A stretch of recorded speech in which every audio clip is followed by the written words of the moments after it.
अब भारत के भौगोलिक स्वरूप का जो विभाजन है उसके बारे में हम चर्चा करते हैं। सबसे पहले भारत का जो भौगोलिक विभाजन है, भारत का जो स्वरूप है भौगोलिक रूप से, उसको टोटल लगभग 6 भागों में बांटा गया है। भूगोल के अनुसार टोटल कितने पार्ट में बांटा गया है?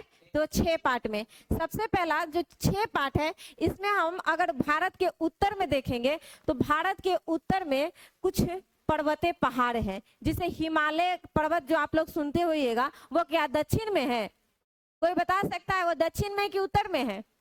उत्तर में है। यानी कि हिमालय पर्वत श्रेणियां जितनी भी हैं वह सारे के सारे उत्तर में स्थित है, और इसीलिए भारत के जो उत्तरी हिस्सा है, जो पर्वतीय हिस्सा है, वह एक भौगोलिक रूप से उसका एक पार्ट भारत का बनता है, जो भारत को अन्य भौगोलिक क्षेत्र से अलग विभाजित करता है। तो इसीलिए इसका पहला पार्ट बन जाता है भारत का उत्तर पर्वतीय क्षेत्र। क्या बनेगा? उत्तर पर्वतीय क्षेत्र।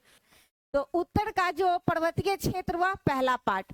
दूसरा पार्ट यदि हम देखेंगे इसका, तो भारत के पश्चिमी क्षेत्र में उत्तर पश्चिम का जो क्षेत्र है वह मरुस्थलीय क्षेत्र है। कौन सा क्षेत्र है? मरुस्थलीय क्षेत्र। तो ये भारत के पश्चिमी क्षेत्र में, जो कि गुजरात से कच्छ से स्टार्ट होता है और राजस्थान के क्षेत्रों में यह विस्तृत है, यह मरुस्थल क्षेत्र हुआ दूसरा पार्ट भारत का। तीसरा पार्ट यदि आते हैं तो सिंधु नदी से लेकर के ब्रह्मपुत्रा नदी तक। कौन सी नदी? सिंधु से ब्रह्मपुत्रा। तो सिंधु और ब्रह्मपुत्रा नदियों के बीच में जो एक उनके द्वारा लाए गए निक्षेप मिट्टियों से एक बहुत विस्तृत भारत के उत्तर में मैदान का निर्माण हुआ है, जो मैदान कृषि के लिए काफी ज्यादा अच्छा मिट्टी के रूप में या उपयुक्त मिट्टी के रूप में देखा जाता है, और इसे हम उत्तर का मैदान कहते हैं। क्या बोलेंगे इसको? इसको क्या कहेंगे हम? उत्तर का मैदान। उसके बाद यदि आते हैं तो ये भारत का जो समुद्री क्षेत्र है और समुद्री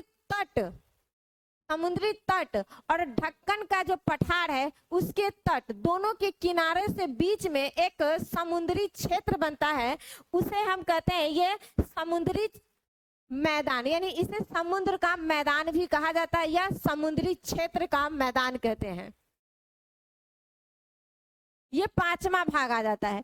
उसके बाद आता है बीच में दक्कन का पठार। कौन सा हो जाएगा? दक्कन का पठार। ये टोटल आपको मुख्य भूमि पर भारत के 5 गो पार्ट हुए, लेकिन इसके छठे पार्ट जो है वो भारत के द्वीप के रूप में है, जो अंडमान निकोबार एवं लक्षद्वीप है। अंडमान निकोबार है और लक्षद्वीप। तो ये एक द्वीप समूह है और इसके बारे में भी पढ़ेंगे, और यह भी भारत के ही ज्योग्राफिकल पार्ट का हिस्सा है, इसीलिए इसका छठा हिस्सा जो हो जाता है वह द्वीप समूह होता है। टोटल कितने पार्ट हम बताएं अभी? 6। अब क्रम से सबको बताते चलिए, हम नाम लिख दिए। पहला पार्ट क्या है?